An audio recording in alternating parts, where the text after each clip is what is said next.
Good morning, everyone. Thank you for taking part in our panel. Nitsa introduced me, so I won't bother. She did it better than what I would do myself. Today, actually within a limited time frame of 1 hour, we'll try to share with you from different angles and perspectives a few ideas and insights. How do we think that the future ag solutions would look like? First, I will start with a brief introduction of our panel members. Mr. Alexander Wiegelmann, VP Mergers and Acquisitions, Head of Transactions, KWS SAAT AG, one of the world's leading breeding companies that is breeding crops for more than 150 years. Mr. Sam Fiorello, COO, Danforth Plant Science Center, the world's largest independent research institute focused on plant science. Mr. Barry Schindler, co-chair of Greenberg Traurig, a global patent prosecution group and a shareholder in the intellectual property and technology practice, has more than 25 years of experience in that field of law. Mr. Ofer Haviv, President and CEO of Evogene, a plant genomics company, utilizing a proprietary integrated technology infrastructure to enhance seed traits underlying crop productivity. Last but not least, Ms. Pamela Marrone, CEO and founder of Marrone Bio Innovations, MBI, a company focused at discovery and development of bio-based products for pest management and plant health. Gentlemen and ladies, by 2050, we will need to feed more than 10 billion people, requiring 70% increase in global food production. The challenges facing the food industry are well documented. It is very clear that the degree of change that is required within the food and agriculture system and the pace with which this change needs to be delivered requires us to adopt new ways of doing things. Mr. Wiegelmann, first questions go to you. Until well into the 1970s, the top priority in plant breeding was to achieve high-yielding varieties that were suited to increase mechanization in farming. In the 1980s, breeding programs for improving resistance to plant pests and diseases, improving the plant processing quality, grew in importance. Since the 1990s, there have been further breeding objectives like improving water use and nutrient efficiency. What should we expect next? Well, first of all, thank you for this question, and thank you for having me on this panel with these very distinguished speakers. Maybe I say one word to KWS. So KWS as a breeding company has been a very long and traditional company in the field of agriculture. But it's now, and this is also through my person, moving forward into the investment space and becoming a venture capitalist and looking at interesting opportunities. And maybe from this perspective, I try to answer your question when looking at the drivers that always move the changes in traits and seeds that KWS brought up. You could always see that in every past you had a certain kind of decade. There was a tremendous growth in the 1970s of the population by 2%, which is now 1%. You had the biotechnology stepping in the 80s, and now you have basically in the last years you have climate change and other drivers stepping in. So what's going on now at KWS in our minds? We look at the drivers again in the market, and the drivers can actually be sort twofold. On the one hand, one of the major drivers is certainly that the climate-induced changes are affecting the seeds and the crops, how they're growing. So we need drought tolerance, we need efficiency for water, and heat tolerance. And at the same time, you have the consumers, and the consumers are changing a little bit in their habit and in their preferences, and they're becoming more health conscious. So suddenly you have seeds that are demanded, which bring also certain kind of benefits. You have healthy oils in the seeds, you have less acrylamide in the seeds, and all these kind of drivers are considered when now thinking about the traits that we're developing at KWS. Mr. Fiorello, Danforth Plant Science Center is located across the street from Monsanto, minutes away from leading science companies like Pfizer, Covidian, Sigma Aldrich, and Bunge in North America, which is DuPont. What's on the shopping list of these market leaders? What do you see there? Well, first thing, I also want to say thank you to the organizers for having me here and to this great panel I'm part of. I'm humbled by the panel. You know, the challenges ahead of us are incredible. In the next 35 years, we're going to have to figure out a way to make as much food as the last 8,000 years of agriculture put together. We're going to have to do it with less inputs like fresh water and soil. So the big strategics are looking for solutions for those kinds of problems. Alex mentioned some of them. from the field of biologics and crops that are more resilient to changes in climate, more efficient systems of agriculture as the cost of inputs become higher and higher and the value of the outputs, and on and on. I think the point that I want to make today is the way we're going to do it is changing, and it is putting a higher and higher premium on collaboration and doing it together, to be part of an ecosystem, because the challenges are so vast that no one entity, it doesn't matter if you're the largest player, one of the big six, the Monsantos or KWSs of the world, or a small startup, you need to be part of an ecosystem. And we're seeing that the big strategics are changing their mindset, they're opening the doors, they're mining for technologies and solutions outside of the house, which is a terrific opportunity for the innovators out there, for you folks out there.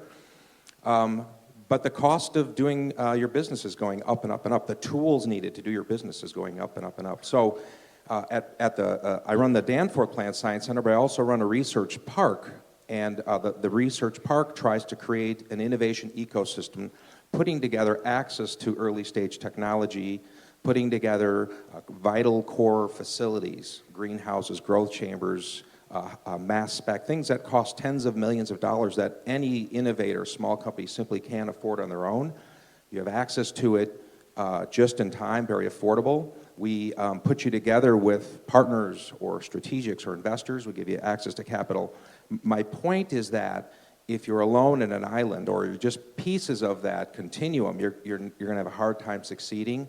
You need to find partners and ecosystems that can move you from that early concept to those early funds to access to potential acquirers of your business, your technology, and talent and workforce. It's all got to fit together, and I think without it, you're going to fail. Thank you. Mr. Schindler, you are the smart guy here. Your company is dealing with companies of all sizes, and also the nice-looking one, to build and manage significant patent portfolios. Do you see certain commonalities that may indicate of future trends? Again, as all the other panelists said, thank you again for inviting us. Thank you, Trendlines. We have a long relationship and a long history with Trendline, and we think they're just doing amazing things. Again, because I look at it in the patent world, and what I've basically done is looked at a list of what are people patenting, and essentially it's the 5 topics that everybody talks about.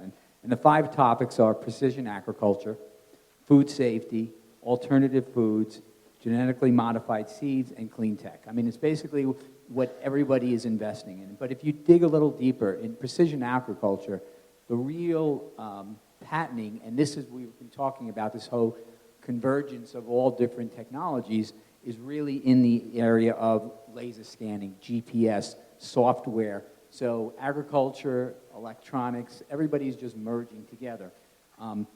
In the area of food safety, as everybody knows, food safety is an extremely hot issue, both in the US, Israel, and around the world. And what we're looking at in patents in food safety are, again, the convergence of technologies. One is in the software of tracking what's happening with the food as it goes from the developer to the end product. We're looking at modified atmosphere packaging. That's all become very hot again. That was hot in the 80s and 90s, and I think we're going back to that because food safety has become such a big issue.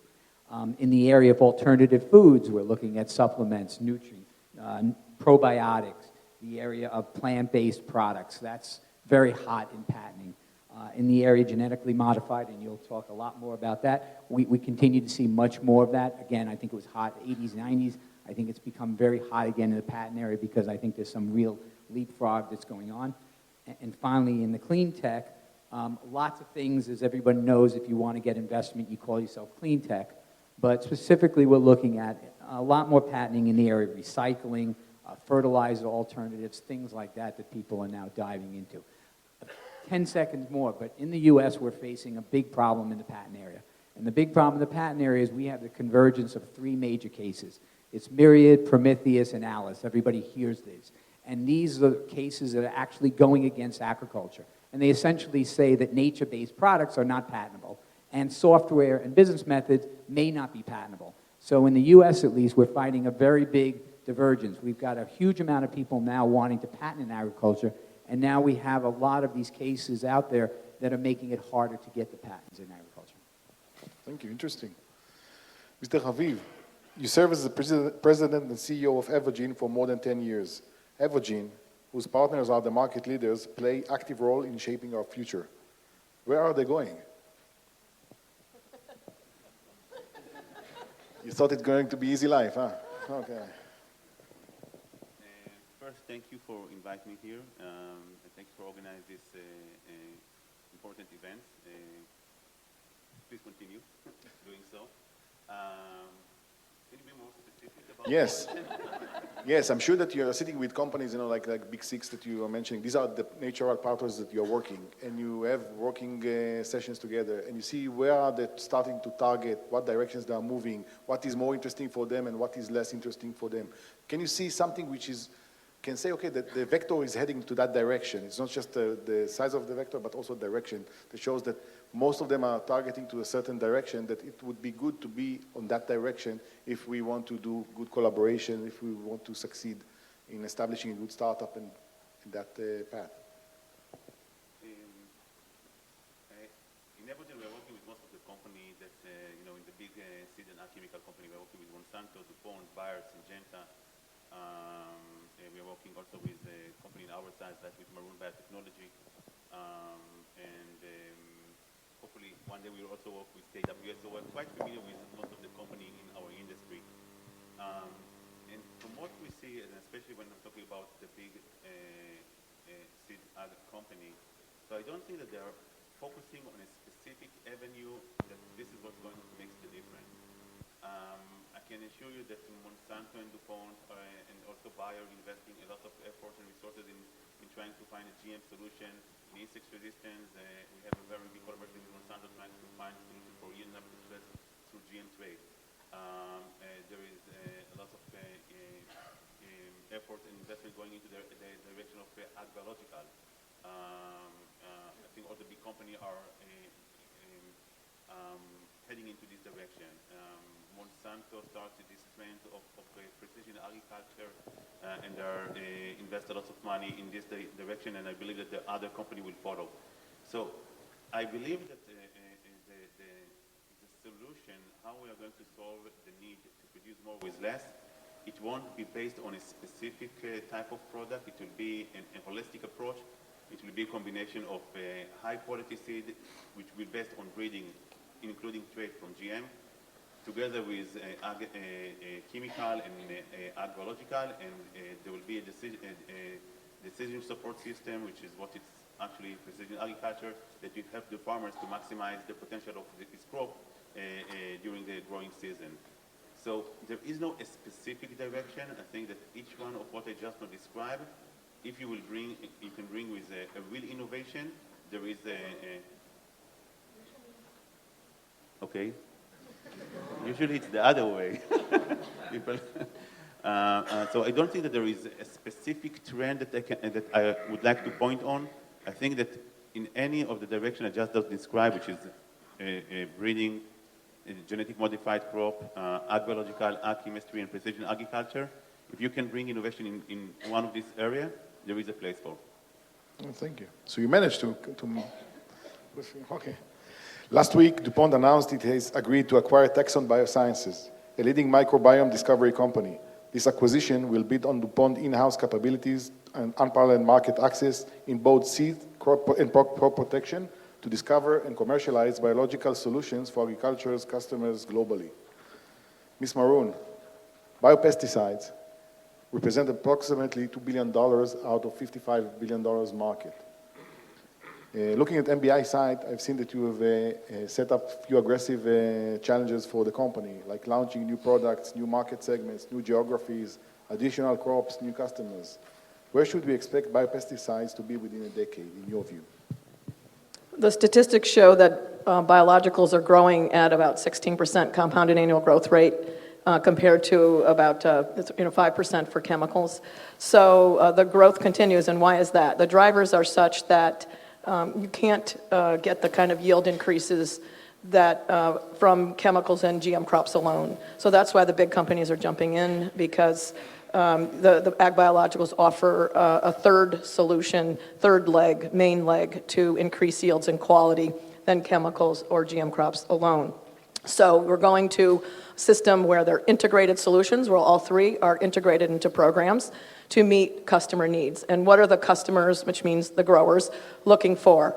Well, they have to worry about not only getting increased yields and quality, but also they have issues with, in export markets with pesticide residues, which is a big deal, and then pests and weeds developing resistance. They have worker safety issues and labor management issues, getting into the field and not worrying about harming the workers, and then water and oil, water pollution, air pollution, and then pollinators and bee issues. So all of these things, it's not just about, that first thing they worry about is yields and quality, but it's also all those other factors that are driving the growth of biologicals. Thank you. This was just to warm you up. Dear panel members, like many industries today, the ag industry is going through a digital transformation, which compares with past technological changes such as mechanization, hybrid seeds, and biotechnology.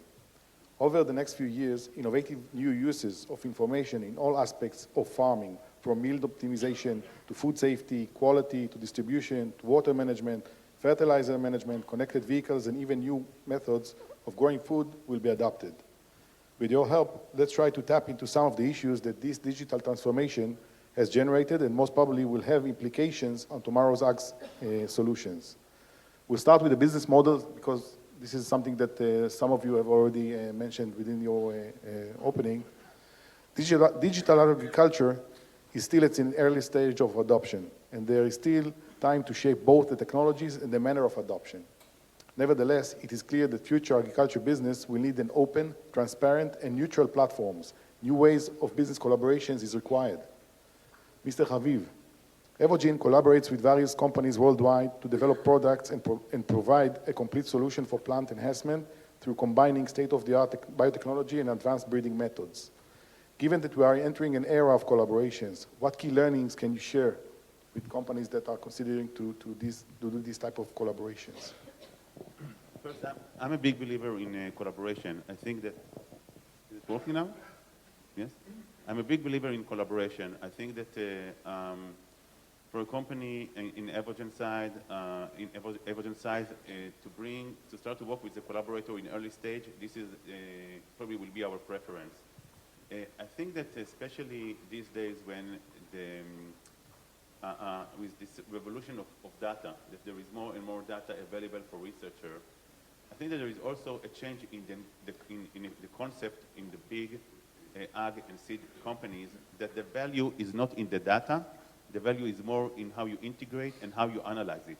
And meaning the value is in the output of what you can do with the data.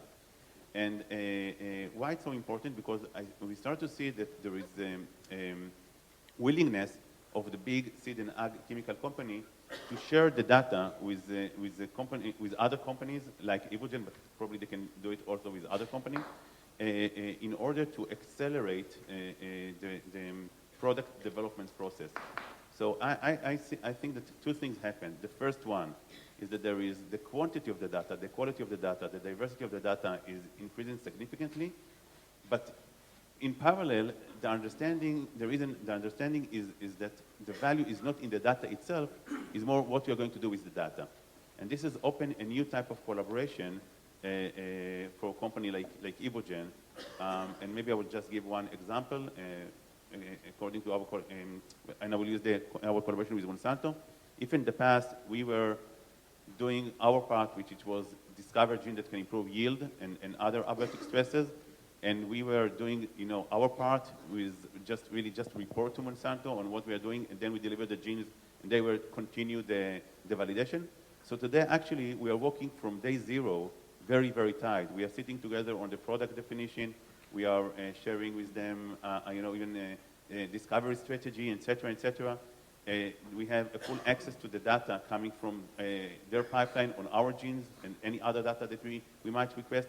And this is something that we couldn't even think about when we started the collaboration. I can only be sorry that we didn't start the collaboration in this manner in 2008 when we initiated the collaboration. So there is a change in the industry and the willingness to share information in order to accelerate the process to reach a product. Thank you. Mr. Wiegelmann, you are the financial guy. The level of investment is impressive, and several companies are reaching the $1 billion investment in companies, like Monsanto and Climate Corp.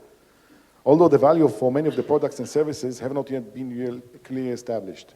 Do you expect significant level of partnering and collaboration to continue happening, and what sort of collaboration should we see?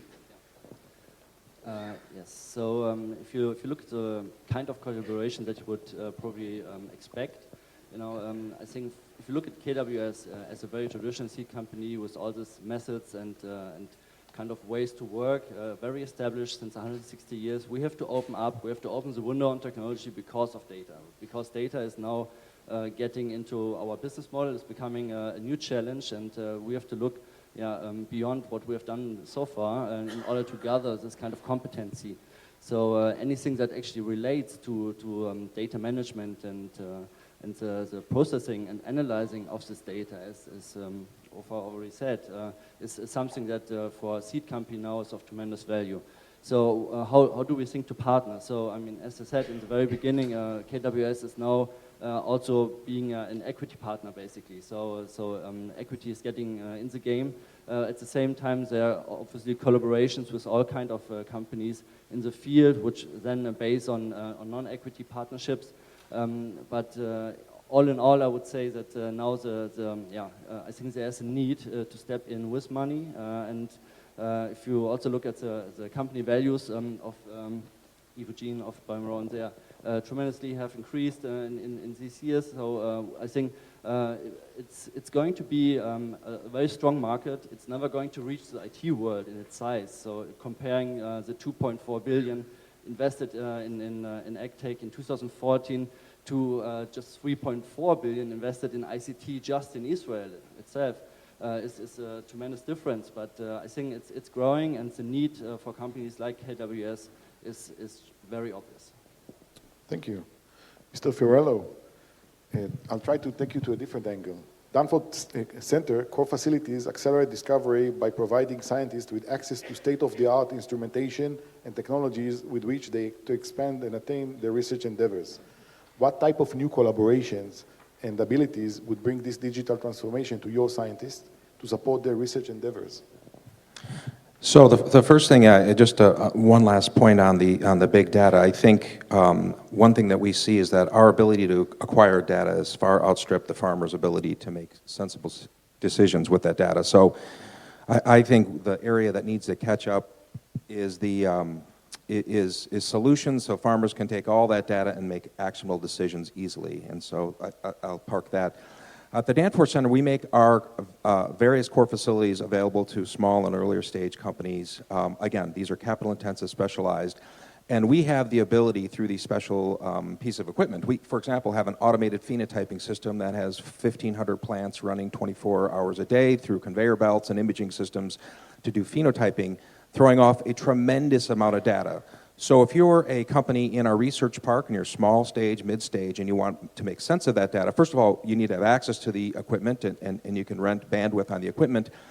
But more importantly, we can work with you through our bioinformatics team to make sense of all that data. Just the imaging stations alone throw off billions and billions of data points daily. And so that's critical. Again, if I'm talking to the small, early stage, mid-stage company, an Israeli company out there that wants to really play into this phenotyping world and try to make sense of some of these changes, you simply can't do that on your own. It's cost prohibitive, it's technology prohibitive. I would suggest you look for a partner, an institution, whether it's a Weizmann or a place like the Danforth Center, to leverage those investments, because the cost of playing in some ways is going up. Even though the cost of data is coming down, making sense of that data requires intellectual capital and equipment that's very specialized. And without it, you're going to have mountains of data without making sense of it. So that's one thing we bring to the equation. Thank you. Mr. Schindler, your company is positioning clients to gain competitive advantage by identifying patentable subject matters. From your experience, what type of competitive advantages are appealing and would maximize the probability for successful collaboration? So everyone always says when a lawyer gets involved, the deal's done, the deal's killed. But one of the major concerns we have as lawyers, does everyone hear me? Yes? Is the idea when we hear the word collaboration, that really scares us. And it scares us because our first question, you know, you've always heard it from your lawyers, well, who's going to own what? And it's wonderful, like Ofer talks about, with Monsanto working together, but the lawyer always says, well, wait a minute, who's going to own? So with regard to data, with regard to anything, it's an issue that the lawyers are constantly grappling with, because this is, again, one of these where technology is way ahead of the law in all of this area.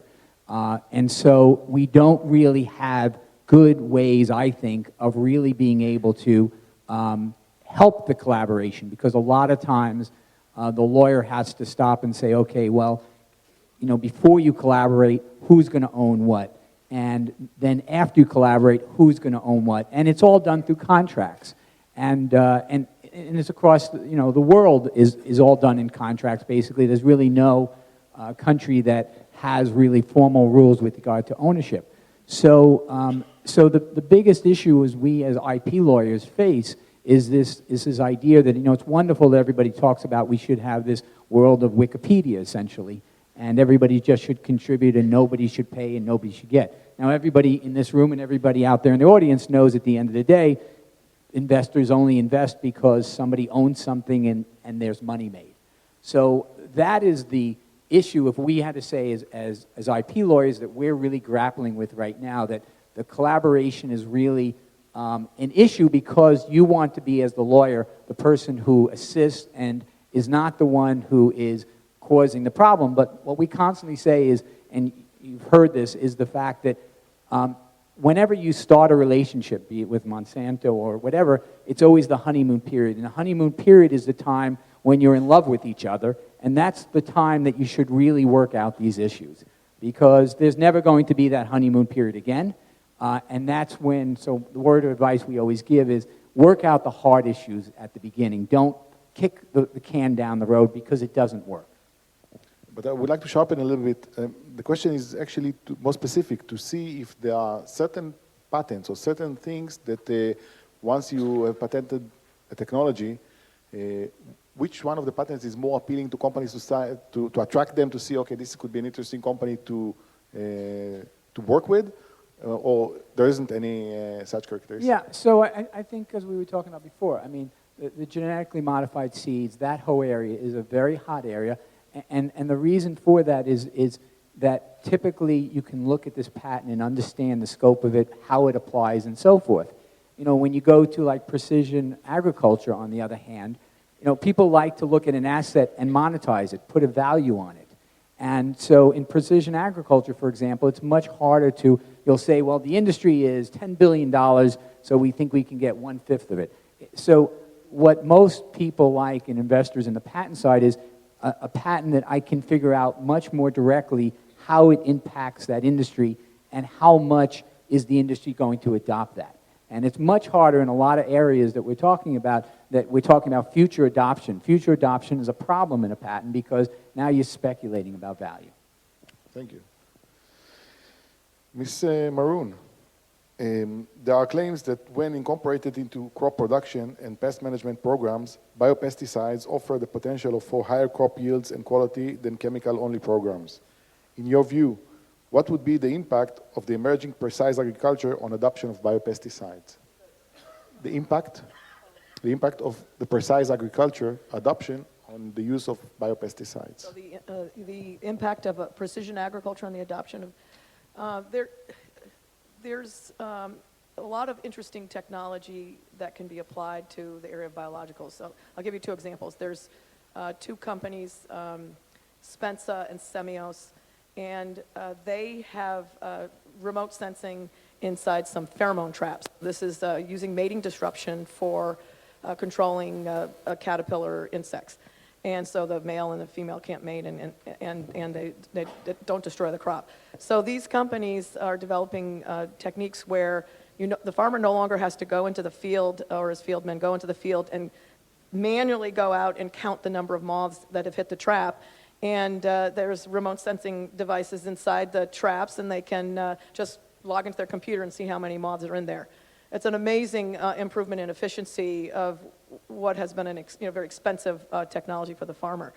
Also, there's another company I know that spun out of Kleiner Perkins called Farmers Business Network, and they hired a UC Davis postdoc who, for his PhD and his postdoc work, analyzed 12 years of data on when lygus bug moved from one crop into cotton, and they were able to look at the data and show exactly the trends of why these bugs were moving into the cotton every year, and then develop some predictive models based on that data.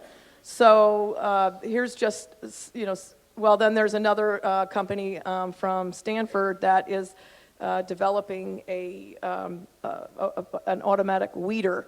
That is a mechanical weeder that can pick the weeds out. So here's just some examples of not just precision agri, but the kind of technology that's being applied that can help on pest management. Okay. So you see, actually, it's a complementary type of an industry that is complementary to the biopesticides market, which will continue growing. It will not impact the growth rates. So all these technologies are complementary and starting to be adapted, and there's many more examples of that as well. Thank you. So let's continue to another aspect that actually Barry mentioned. Who owns the data? It is evident that agriculture industry is going through a digital transformation with the impact of sensors, big data, mobility, cloud computing, drones, and the Internet of Things. It is expected that more than 50 billion devices will be connected by 2020.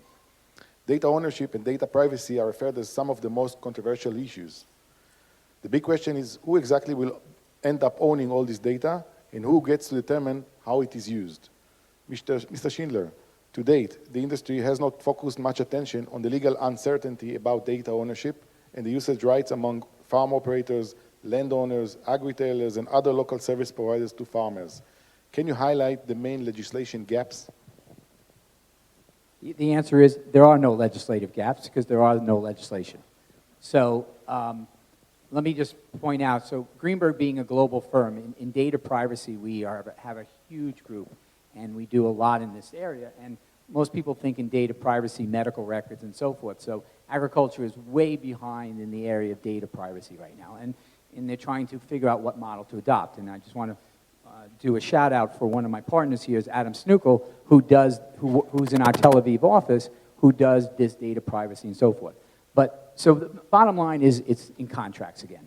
And what's interesting in the U.S., a consortium of groups in November, which included everything from the American soybean to DuPont to Dow to John Deere, all got together and figured out that nothing's happening. So they're the ones that decided to basically put out what's called a white paper and with regard to data security. Because right now, understand, because it's the Wild Wild West, and it's Wild Wild West in Europe, it's Wild Wild West in the U.S. with regard to in agriculture. So the question is, does the farmer own it? Does John Deere own it? Who owns it?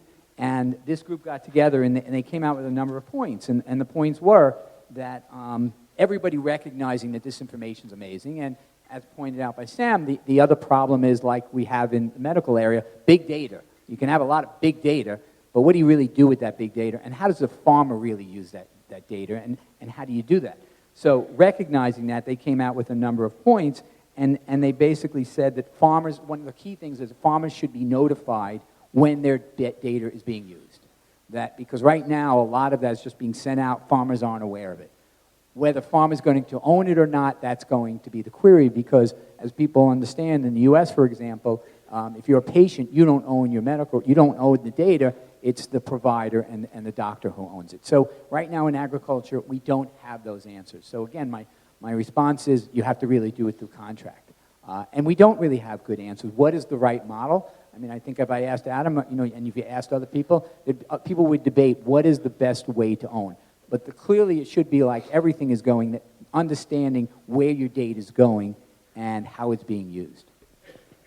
Thank you. Ms. Marrone, I'll try to look at the same issue when it's related to biopesticides. A concern that farmers may have is that data produced from farm equipment, pesticide spreader, for example, may dig a hole for the farmers if it gets to the wrong hands. For example, Environmental Protection Agency could come hunting for regulatory violations. What is your view about these type of collaborations? And there's a collaboration between DuPont and John Deere for collecting this kind of data. Do you have any certain view, or Barry, maybe you? Yeah, that's outside of my area of expertise. I'll skip that one. Barry? Yes, there are certain collaborations that are actually like companies like DuPont and John Deere. They have a collaboration between them that they share data coming from John Deere systems, and we give recommendations to farmers how to use what. But some farmers are afraid that if this data, for example, goes to the Ministry of Environmental Agency, then they say, okay, they can find out that I put too much pesticides in the field. Yeah, there's tremendous amount of articles being written about that fear, and I believe that's the way it's going to go. Like everybody understands, and the analogy is exactly right. For car insurance, everyone's going to have very soon a device in the car. I mean, you can voluntarily agree to it now, but there will be essentially mandatory that you put in your device so it monitors how you drive. And so that exact analogy is the same analogy that the farmers are facing and that people don't know the answer, because it will happen. That there will be monitoring of pesticides. There will be monitoring. If you say something's organic, was it actually organic? Able to be strong enough to legislate against it. I think the public will want better information, better regulation, and right now it's spot regulation. So one could argue that's a good way to go, but Big Brother will be here. Thank you. The next one is for Alex, but if you want to also jump in, then feel free.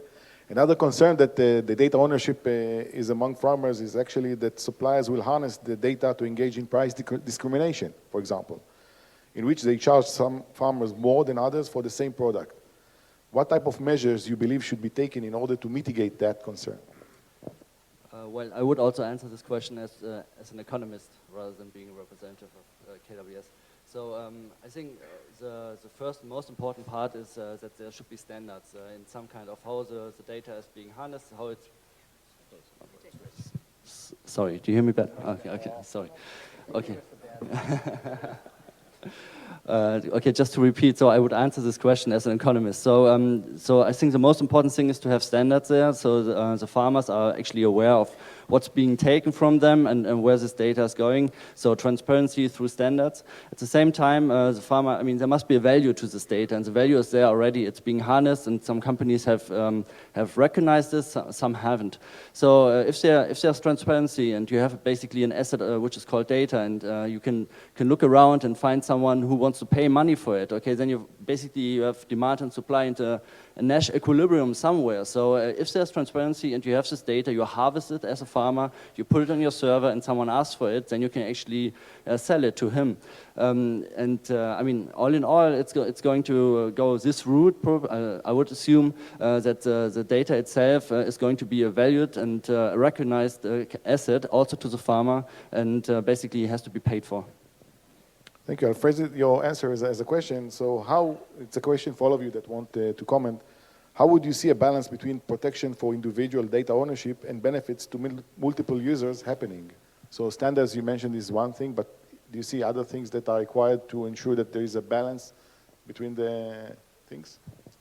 So the EU also addressed this issue and looked at this issue, and EU punted. Again, EU said each member state should come up with their own legislation. So again, it's going to be very interesting what happens in the EU. And I think, again, in America, I think legislation is probably not going to happen. I think, like you said, I think what's going to happen, there's going to be standards, and it's going to be adopted. But one of the things you warned, and again, as lawyers, we're very concerned, is going back to Big Brother, the fact that if you now have data with regard to harvests, you can then short stocks, you can do lots of things in the financial world, which is really scary. And, I don't think anybody's, clearly in the U.S., we're way behind in understanding if you have better information and who has the better information, what they can do financially with that. I think, although there's press written about the who owns data, that it's really not that much pain out there. When I hear farmers talk about the pain, it very rarely comes up who owns the data. The pain is what make the data easily usable for me to make decisions on the farm. In a normal year, the farmers are faced with 20, 30, 40, 50 decisions on what to do when. We're giving them tons of data, but less tools on how to use that data on smart decisions. And so I think if we spend too much time talking about who owns the data, we're focusing in the wrong place. If the innovators out there want to think about a pain point in a company that really matters, at least from the demand pull from the farmers I talk to, and I spend a lot of time with farmers, help me use these mountains of data that my John Deere tractor, my harvester, my sprayer, the robotics, and more is coming. Yeah, I would agree with that. There's an example in California. Driscoll Strawberries is one of the largest strawberry growers, and they hired a genomics company to characterize the microbes in the soil because they have a big problem with fusarium and verticillium particularly. And so there's these toxic fumigants that are being phased out under international treaties. So what are the alternatives? So they're characterizing the soils of farms where they don't see the problems and farms where they do see the problems. And they just want the solutions. And they want someone to be able to take the genomic data and then interpret it for them so that they can control the most devastating disease. Yes, I really would like to agree to these 2 points and to the mindset behind it. I think at the end of the day, it's an analysis and the solution and the value add that you actually deliver. It's not so much, okay, how you got there.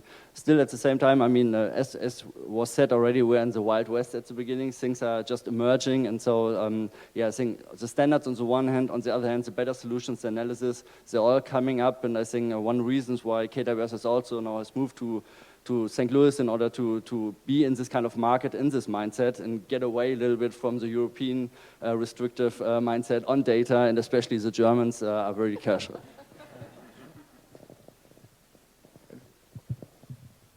So I think that I'm returning in a way to what I described earlier. To develop a product in our industry that is going to generate revenue in tens or hundreds or even $1 billion, it's very, very complicated.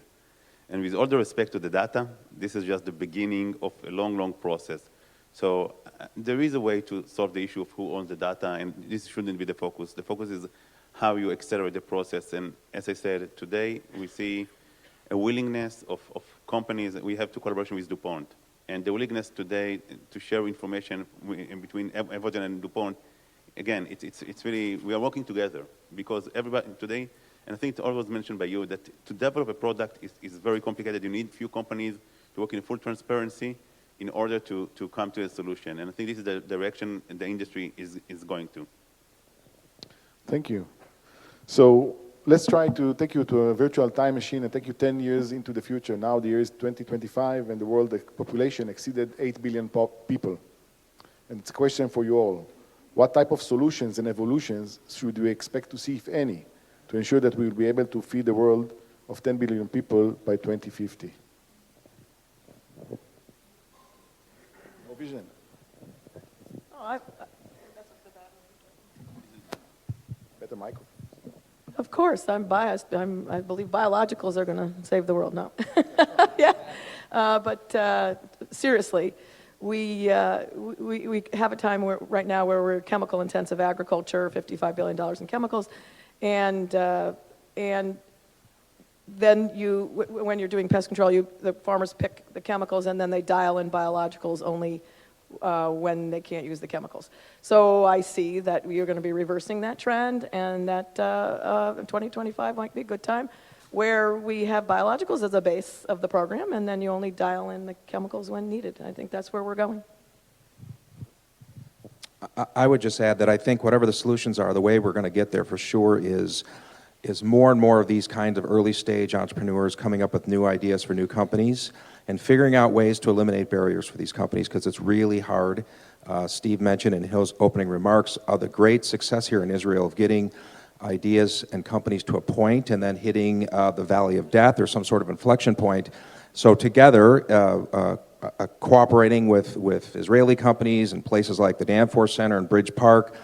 We have a conference every year called the Ag Innovation Showcase, and Steve, ours takes place at another level. So we're looking at helping companies get A and B round financing. So as many of these companies that you have here, send them over. But my point is that there are huge challenges, and the big companies alone in the old model where they have their R&D division find solutions is not going to be enough. It's going to be new ideas coming from new innovators that partner with the big strategics to deliver these new solutions that help it. So that's not a what, but that's more of a how. So if I may, thinking further, the kind of precision data and precision farming actually, thoughts that we have elaborated. I mean, if we have the precision data and we know what to do in a certain place, we also have to actually build the precise seed for it, or we have to build the right tool for this specific kind of area that we have detected.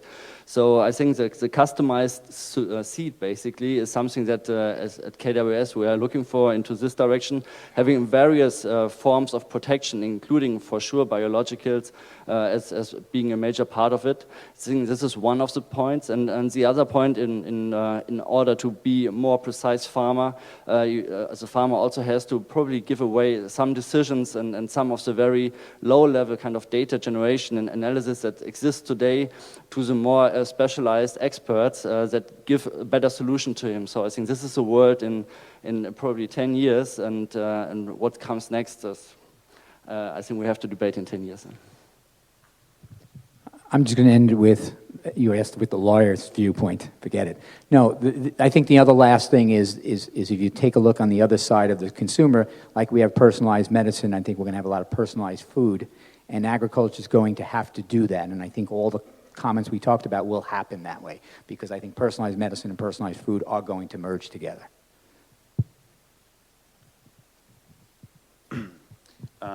We believe that in the future, the solution to productivity will be based on the majority of the technology that we see today. There won't be a technology that disappear, and we don't think that there will be a specific technology that will, it will be so dominant that the rest will be less relevant. What we are doing in Evogene, we are really trying to really understand the science, really to understand the basic. And then when you are controlled and you have this understanding of the basic, then you can decide how you would like to leverage this understanding to what we call application. It could be breeding, it could be GM, it could be ag biological, it could be ag chemical. Actually, it's a nice example is the collaboration between Marrone and Evogene. Marrone identified a set of microbes that show some indication for insect resistance. So we are now looking into these microbes. We are really looking into the DNA, and we're looking for genes in this among these microbes that makes the difference. And the idea that we are going to take these genes as a GM trait, and then they can take these genes and use it through E. coli to generate the protein that makes the difference. And it could be an ag biological product. And this is a nice example how when you are really understand the science, you can leverage it into two different types of products. Who is going to be, it makes a difference, who knows, but we are sharing revenue, so it will be great in any way. And I think this is the way that we should look at it. If you really understand the basic science, then you can leverage it to different direction, and it's just application. Breeding, GM, chemicals, ag biological, just ways to reach to the market. Thank you. Any closing remarks that the panel members have? Something you want to share that we didn't cover for some reason. So I would like to thank you for taking an active role in this important panel. Hopefully your ideas and views will be used to stimulate new ideas within this crowd. And hopefully you can meet the challenge of feeding 10 billion people in 2050. Thank you very much.